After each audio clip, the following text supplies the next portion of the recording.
Hello children, in today's session we are going to read a very interesting poem, The Tale of Custard the Dragon, written by Frederick Ogden Nash. Children, before we proceed to read the poem, let us start little bit with the introduction of poet, and further we'll read little bit about the introduction of poet before we read the poem actually. Frederick Ogden Nash was born on August 19, 1902 and died on May 19, 1971. He was an American poet, well known for his light verse, of which he wrote over 500 pieces. अपने light verse के लिए famous थे, जिसमें उन्होंने करीब करीब 500 pieces 500 अलग अलग कंपोजिशंस किए हैं. With his unconventional rhyming scheme. Unconventional means अपरंपरागत जो है स्वच्छंद राइमिंग स्कीम है. He was declared the country's best known producer of humorous poetry. वो कंट्री के एक बेस्ट नोन सबसे ज़्यादा जाने जाने वाले ह्यूमरस पोइट्री के लेखक जाने जाते हैं. ह्यूमरस मीन्स हास्य कविता, जो अम्यूजिंग या कॉमिकल होती है, वो उसके कंपोज़र माने जाते हैं. The best of his work was published in 14 volumes between 1931 and 1972. उनकी सबसे ज़्यादा फेमस जो बुक्स हैं, उनका सबसे अच्छा क्रिएशन है वो 14 वॉल्यूम्स मीन्स 14 बुक्स में पब्लिश हुआ था 1931 से लेके 1972 के बीच में. Now this poem is written in the style of a ballad. A ballad is a song or poem that tells a story. Ballad ऐसी कविता होती है जो कि कहानी बताती है. You must be familiar with ballad that narrate the tale of courage or heroism. आपने ऐसी कहानियाँ सुनी होंगी जो किसी की बहादुरी और वीरता के किस्से सुनाती है. जैसे कि आपने हिंदी में पढ़ा होगा या सुना होगा सुभद्रा कुमारी चौहान का झांसी की रानी, खूब लड़ी मर्दानी हो तो झांसी वाली रानी थी, तो वो हिंदी का बैलेड है. इसी तरह से इंग्लिश में आपने सुना हो rime of ancient mariner which is written by Samuel Taylor Coleridge, तो वो भी that is also best example of ballad. This poem is a humorous ballad close to a parody. तो ballad is a story poem in which tells us a story and parody is humorous poetry. तो ये बहुत close है क्योंकि ये humerus story telling है, तो इसलिए ये पैरोडी के लगभग इसका कंपोजिशन पैरोडी की तरह है. Now let us discuss the summary of this poem. It is a humorous poem about a cowardly pet dragon of Belinda named Custard. ये एक ह्यूमरस हास्य कविता है जो बेलिंडा के कावर्डली मीन्स कायर पेट ड्रैगन. बेलिंडा एक लड़की है जिसका पेट ड्रैगन पालतू ड्रैगन है जो बहुत कायर है, उसका नाम है कस्टर्ड. ये उसी की कहानी है. Belinda is a little girl who lives alone in a little white house with her 4 pets. Belinda एक छोटी लड़की है जो एक छोटे से सफ़ेद घर में रहती है अपने 4 पेट्स के साथ. 4 उसके पेट्स कौन कौन से हैं? अ लिटिल किटन, छोटी सी एक किटन है जिसका नाम है Ink. Grey coloured mouse Blink, grey colour का एक माउस है जिसका नाम है Blink. A little yellow coloured dog Mustard, एक येलो कलर्ड डॉग है जिसका नाम है Mustard. And a dragon Custard. All these animals boasted of their fearlessness and bravery and they look down upon poor Custard for his timidity. अब ये जो सारे जानवर हैं कस्टर्ड के अलावा, बाकी जो उसके 3 पेट्स हैं जो हैं इंक, ब्लिंक और मस्टर्ड, वो अपने बहादुरी के किस्से सुनाते हैं, अपने निडर होने के बारे में बोस्ट करते हैं, मतलब रौब जमाते हैं, बढ़ा चढ़ा के बातें करते हैं. और वो कस्टर्ड को छोटा समझते हैं, तुच्छ समझते हैं अपने से, क्योंकि वो डरपोक है. ही always demands a safe place for himself. और कस्टर्ड जो है वो चाहता है कि कहीं बेलिंडा उसको छुपा दे ताकि वो किसी की नज़र में ना पड़े और सुरक्षित रह सके. और बाकी सारे एनिमल्स इसलिए उसका मजाक उड़ाते हैं. तो कस्टर्ड जो ड्रैगन है वो कहीं छुपा रहना चाहता है और इसलिए बाकी एनिमल्स उसके डरपोक होने के लिए उसका मजाक उड़ाते हैं.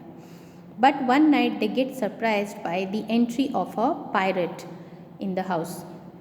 एक रात अचानक उनको बहुत ही ज़्यादा आश्चर्य होता है जब वो एक pirate is literally means sea robbers, जो समुद्री डाकू होते हैं। तो यहाँ पे नॉर्मल रॉबर के लिए पायरेट वर्ड यूज़ किया है पोइट ने। तो एक डाकू उनके घर में घुस आता है अचानक से। All of them get frightened.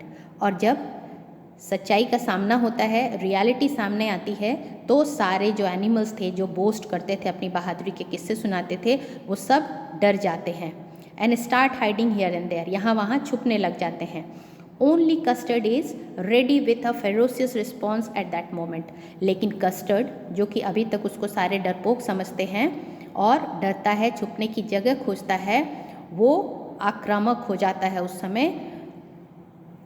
He gobbles the wicked pirate up, और वो निगल जाता है, उस दुष्ट पायरेट को, रॉबर को निगल जाता है। And saves Belinda and her pets, और बेलिंडा और उसके डोमेस्टिक एनिमल्स को, पालतू जानवरों को बचा लेता है, पेट्स को बचा लेता है।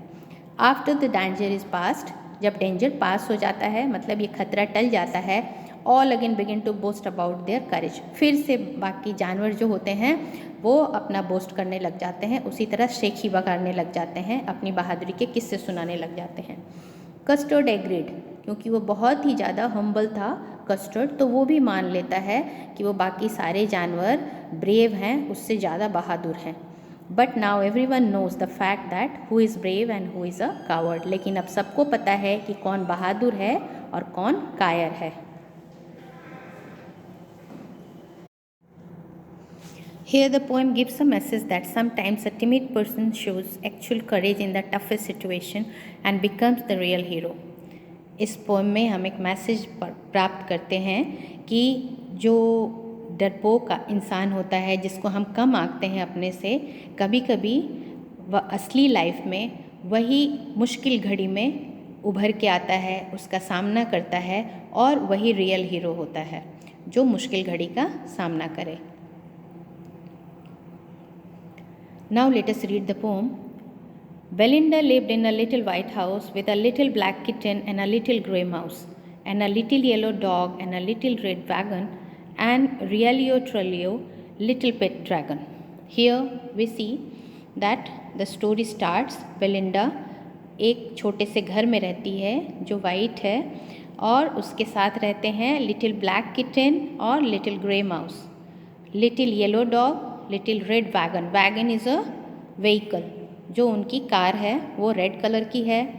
And realio trulio little pet dragon, एक छोटा सा पेट ड्रैगन है।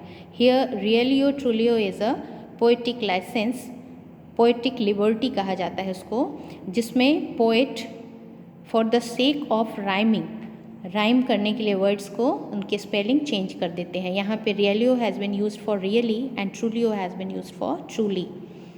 Really truly little pet dragon के बदले realio trulio, because it rhymes with the previous part of the poem, तो राइम के लिए इसको चेंज किया गया है। Here we see the rhyme scheme. First line, last word rhymes with the last word of the second line, house mouse.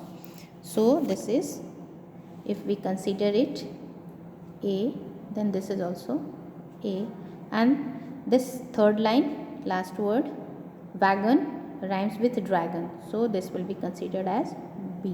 So rhyme scheme is A and B. Then there is repetition of little. You see here little, and several times little has been repeated. Another poetic device is anaphora. Anaphora means two lines start with the same word or expression, and a has been repeated in both of the lines. So this is phrase. Oxymoron, pet dragon. Pet is domesticated animal and dragon is wild animal. तो ये दोनों opposite words हैं जो कि एक साथ आ रहे हैं, इनकी मीनिंग बिल्कुल अपोजिट है। पेट का मतलब डोमेस्टिकेटेड या पालतू, और ड्रैगन है जो वाइल्ड एनिमल, जंगली जानवर है।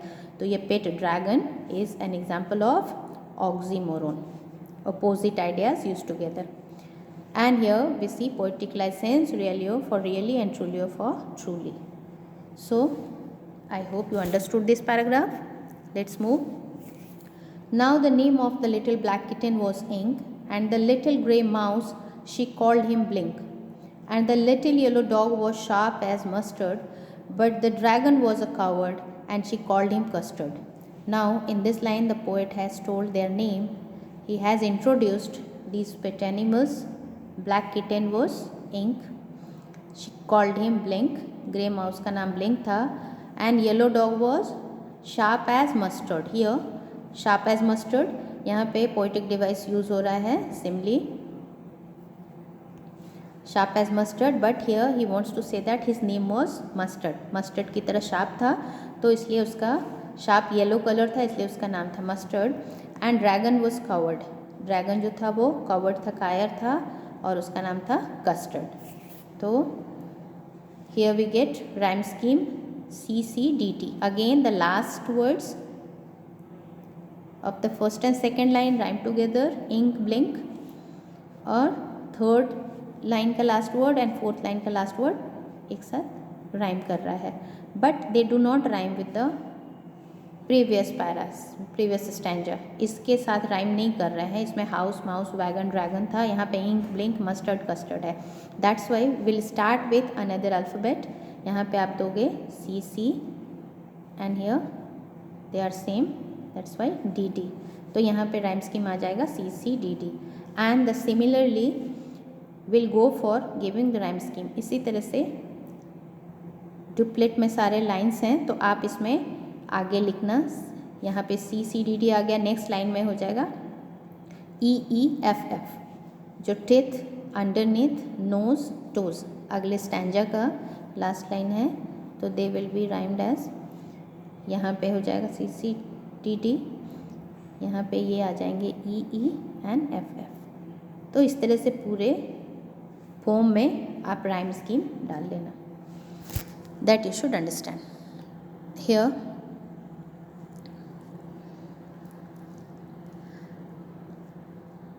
anaphora we see and simile mustard. Custard the dragon had big sharp teeth.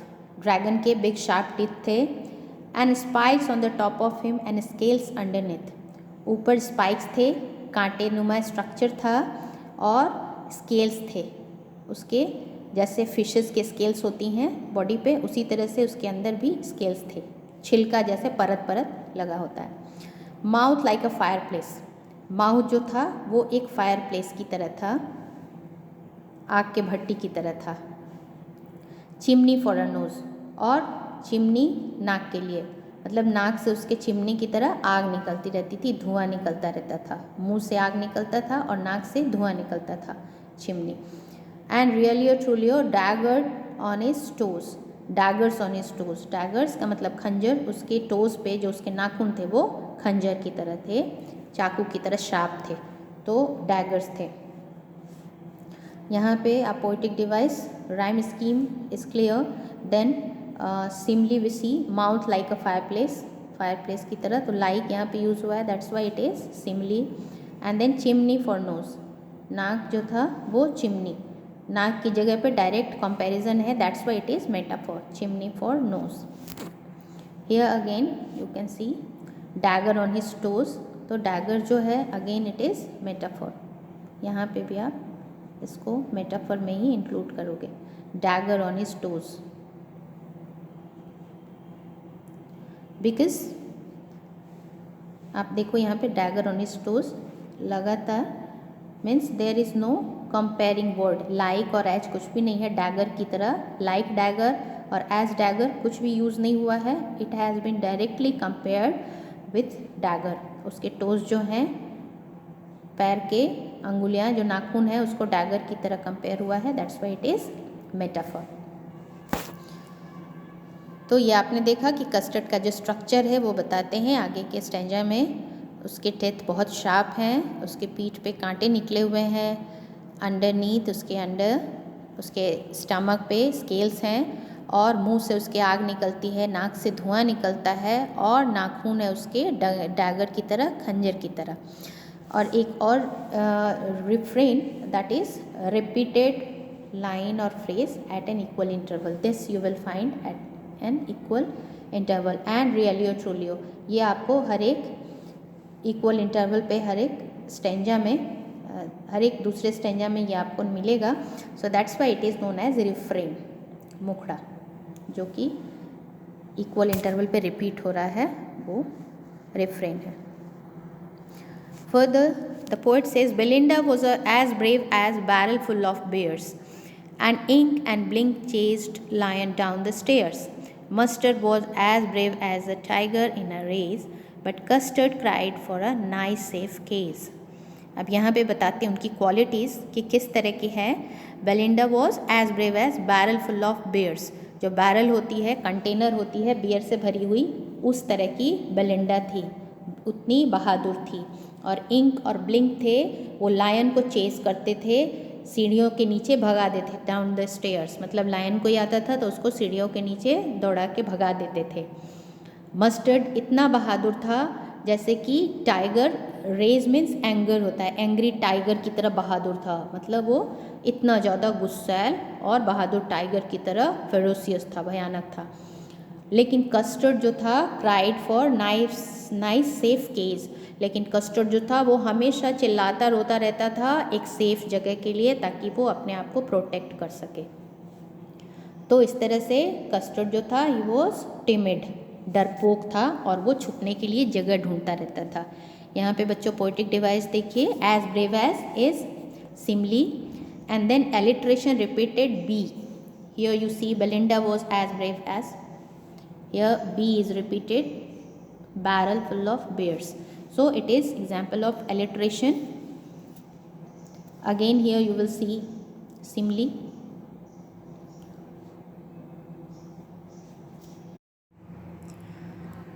Belinda tickled him, she tickled him unmerciful.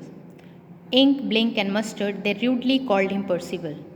They all sat laughing in the little red wagon at the really truly cowardly dragon. Here the poet says that Belinda tickled him. She always teased him for his cowardice. वो उसको उसकी कायरता के लिए, timidity के लिए उसको चिढ़ाती रहती है। अनमर्सीफुल, निर्दयता के साथ बहुत ज़्यादा चिढ़ाती है। इंक, ब्लिंक और मस्टर्ड बाकी जो हैं पेट, वो भी उसको रूडली कॉल करते हैं। क्या उसका नाम देते हैं? पर्सिवल। पर्सिवल मतलब Percival is this is an allusion. Percival was a knight in the king's Arthur's court. King Arthur के कोर्ट में एक नाइट थे। नाइट इज मीन्स वॉरियर, वो योद्धा।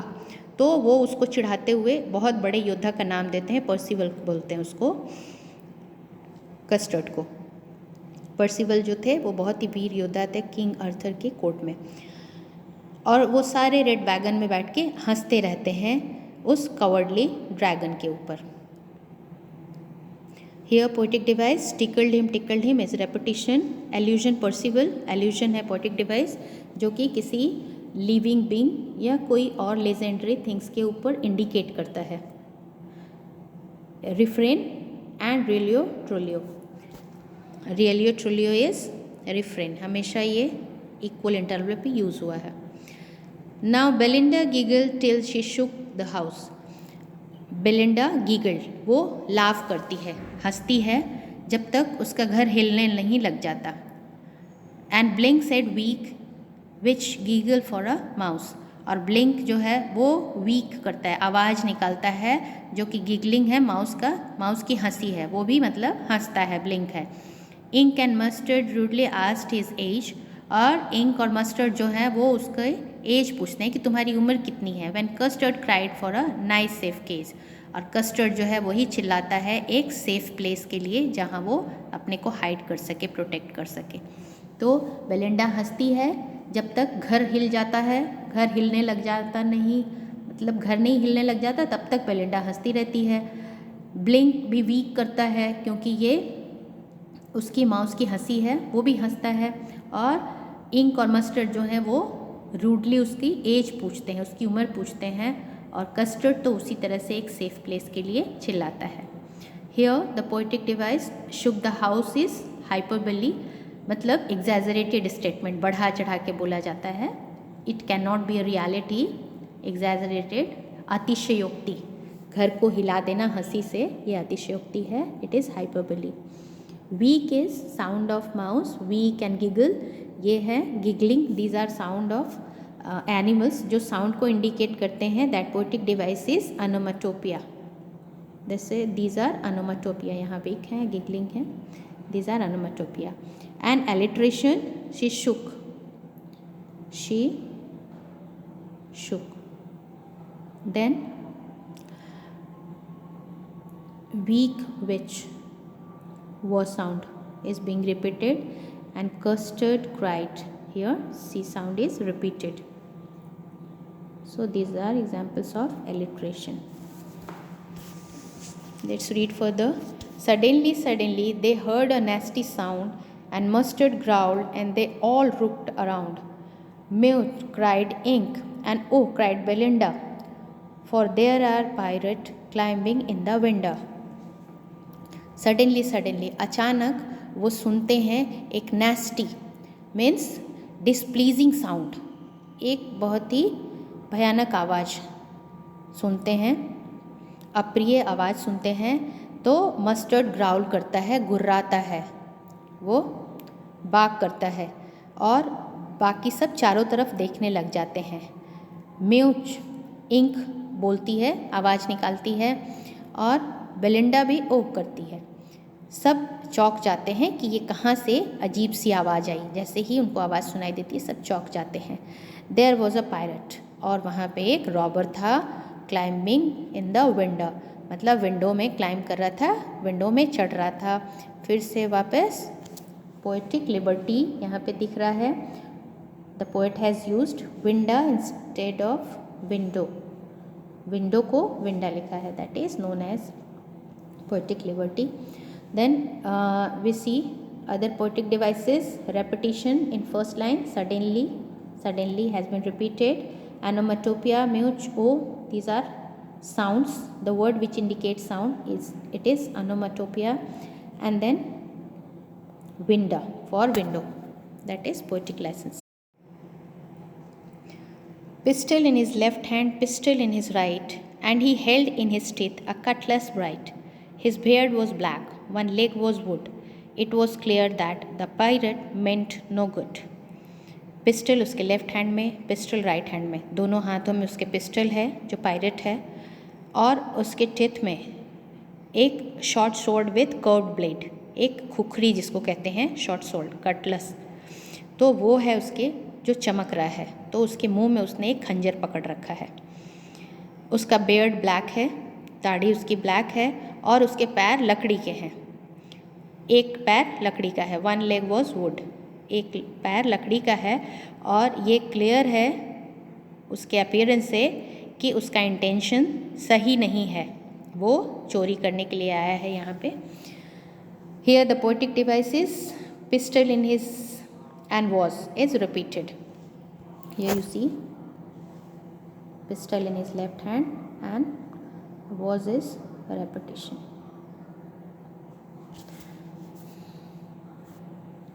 Pistol in his, this portion is repeated.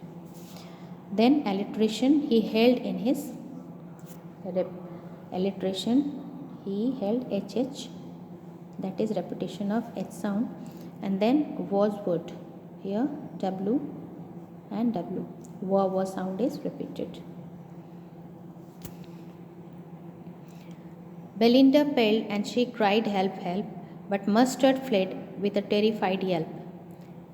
Ink trickled down to the bottom of the household, and little Mouse blinked strategically mouse hold. Here the Belinda paled, वो he gets scared. Belinda बहुत ही ज़्यादा डर जाती है और चिल्लाती है help help. Mustard जो था वो वहाँ से भाग जाता है विथ अ टेरिफाइड हेल्प, जो डरा हुआ उसकी आवाज़ है, वो भूखता हुआ वहाँ से, डर के भूखता हुआ वहाँ से भाग जाता है। इंक टिकल करता है, वो रन डाउन करता है, दौड़ के, trickle means run down to the bottom of the household, घर के निचले हिस्से पे वो दौड़ता हुआ भाग जाता है। और छोटा माउस ब्लिंक जो था वो स्ट्रैटेजिकली, मतलब वो माउस होल्ड में, अपनी छेद में जाके, mouse hold means again the poetic licence here, instead of mouse hole, for the sake of rhyming the poet has used mouse hold, mouse hole के बदले mouse hold यूज़ किया है। तो वो भाग जाता है, अपने बिल में घुस जाता है जाके, जो ब्लिंक है। Here the repetition, help help, then terrified yelp, terrified जो होती है वो येल्प नहीं होती, उसकी आवाज़ नहीं होती, वो टेरिफाइड मस्टर्ड ही होता है, डरा हुआ कुत्ता होता है. That's why this poetic device is transferred epithet. Transferred epithet is a poetic device which is used for some other noun rather than for which it stands. जिसके लिए वो है, terrified word has been used for mustard. Mustard terrified है, डरा हुआ है. Yelp उसकी आवाज़ डरी हुई नहीं है, तो यहाँ पे टेरिफाइड येल्प के लिए, येल्प नाउन के लिए यूज़ हो रहा है. टेरिफाइड एडजेक्टिव जो कि ये एग्जैक्टिव मस्टर्ड के लिए है, डॉग के लिए. तो that's why this poetic device is transferred epithet. अगर कोई एडजेक्टिव जिस नाउन के लिए है उसके बदले किसी दूसरे नाउन के साथ आ रहा है तो that is known as transferred epithet. Then assonance, O sound is very prominent in third line. You see here o o o o o, you see very prominent o sound, that is example of assonance. And obviously mouse hole for mouse hole. But up jumped Custard, snorted like an engine, clashed his tail like an iron in a dungeon. With a clatter and a clang and a jingling squirm, he winked at the pirate like a robin at a worm. अब इस समय custard जो होता है वो स्नोट करता है. स्नोट का मतलब बहुत तेज़ आवाज़ में सांस लेता है, बहुत ज़ोर से सांस लेता है, तेज़ आवाज़ करता हुआ इंजन की तरह ऐसे आवाज़ निकालता है नाक से जैसे इंजन चल रही हो. और क्लैश करता है, अपने टेल को टकराता है जैसे आयरन एक डंजन में हो. डंजन मतलब पिंजरे में आयरन हो, उस तरह से आवाज़ निकालता है, अपनी पूँछ को टकराता है इधर उधर. Then clatter, clatter and clank, that is metallic sound of a jingling squirm. ऐसा करता है sound of object falling on one another. जैसे लगता है कि बहुत सारे ऑब्जेक्ट होते हैं एक दूसरे के ऊपर गिरते रहते हैं, उस तरह से उसकी आवाज़ निकलती है. अलग अलग तरह की बहुत सारी भयानक आवाज़ निकलता है क्लैटर और क्लैंक का, मेटल के गिरने जैसे आवाज़ निकलता है. और पायरेट के ऊपर वो ऐसे छलांग लगाता है जैसे कि रॉबिन एक वर्म पे छलांग लगाती है. Robin is a kind of bird, एक चिड़िया है जो कि कीड़े को पकड़ने के लिए जैसे उसके ऊपर छलांग लगाती है, उसको उछल के पकड़ती है, उसी तरह से जो ड्रैगन है वो पायरेट के ऊपर छलांग लगा के उसको पकड़ लेता है. Here poetic device is assonance in first, assonance I is used in second line. Here you see I in dungeon. फिर simile like an engine, like an engine, like iron, like robin. And then consonants T sound in fourth line. T. Pirate, at, went. T sound is prominent in this fourth line. So that is example of consonants. तो jump कर जाता है custard आवाज़ निकालते हुए engine की तरह, और उसके बॉडी से बहुत सारी मेटालिक साउंड आती है और ऐसे कूद पड़ता है जैसे कि कोई चिड़िया किसी कीड़े पे उछल के छलांग लगा के उसको पकड़ती है. Now pirate gaped at Belinda's dragon. अब पायरेट जो होता है वो गेप करता है, ओपन माउथेडली ब्रीथ करता है, उसको भौचक्का रह जाता है ड्रैगन को देख के. And gulp some grog from his pocket फ्लैगन.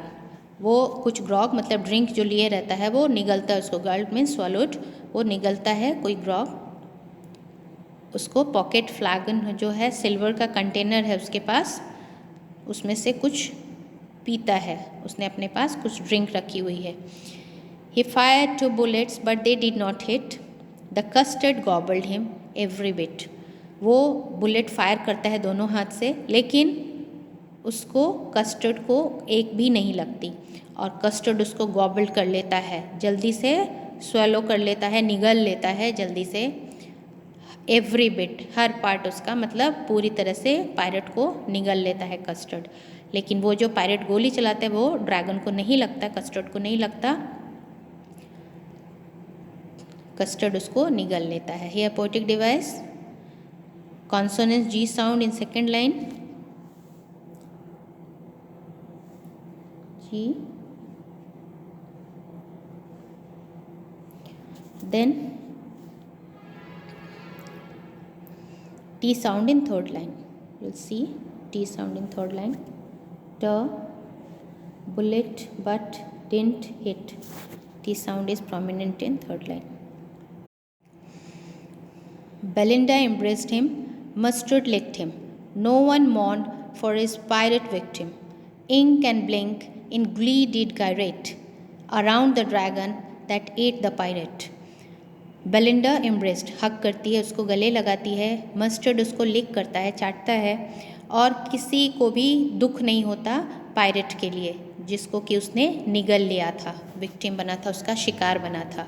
Mourn means दुख मनाना, कोई भी शोक नहीं मनाता उस पायरेट के लिए, रॉबर के लिए. इंक और ब्लिंक ग्ली मीन्स हैप्पी होके डांस करने लग जाते हैं. अराउंड द ड्रैगन, ड्रैगन के चारों तरफ जिसने कि पायरेट को खा लिया था.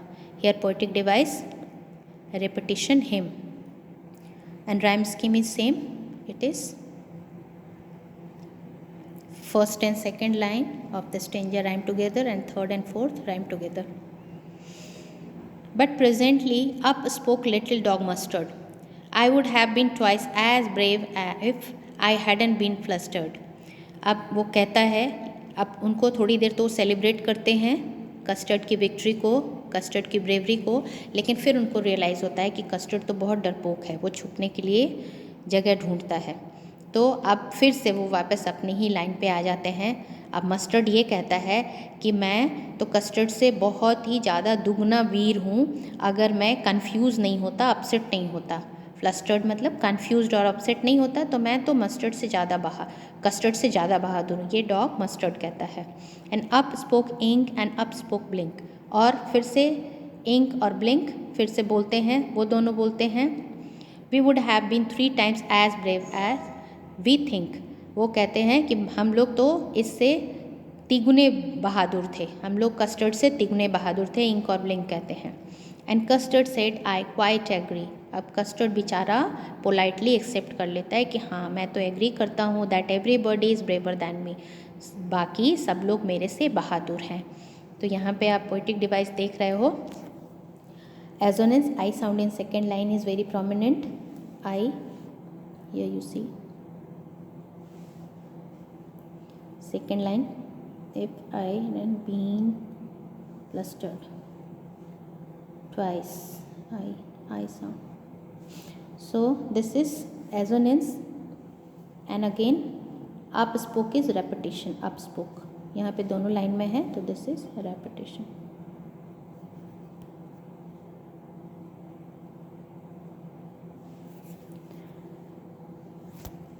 Now last 2 stanzas of this poem, children, that has been repetition of first and fourth stanza of the poem, जिसमें थोड़ा सा टेंस में वेरिएशन है. पहले वो पास्ट में था and this has been used in present. Belinda still lives in her little white house with her little black cat and her little grey mouse. अभी भी बेलिंडा अपने उसी छोटे से वाइट घर में रहती है, अपने छोटे से ब्लैक किटन के साथ और ग्रे माउस के साथ. Little yellow dog and her little red wagon, her realio trulio little pet dragon. ये फर्स्ट स्टैंजा जो आपने पढ़ा था वही था. बेलिंडा लिव्ड, ये था उसमें फर्स्ट लाइन में था, Belinda lived in her little white house, और यहाँ पे स्टिल लिव्स, अब भी बेलिंडा उसी घर में रहती है. तो ये थोड़ा सा वेरिएशन टेंस का हो गया है. और ये फोर्थ स्टैंजा को रिपीट किया गया है लास्ट लाइन में. Belinda is as brave as barrel full of bears, and Ink and Blink chase lions down the stairs. Mustard is as brave as a tiger in a race, but Custard keeps crying for a nice safe cage. ये फिर से past के बदले present tense में ये full stanza को, fourth stanza को लिख दिया गया है. So this is all about your poem. Last में फिर से वही सब चलने लग जाता है कि वो अपना बोस्टिंग स्टार्ट रखते हैं और ड्रैगन कस्टर्ड उसी तरह से चिल्लाता रहता है छुपने के लिए. तो ये this is the end of this ballad, जो आपकी पोम है the tale of Custard the dragon.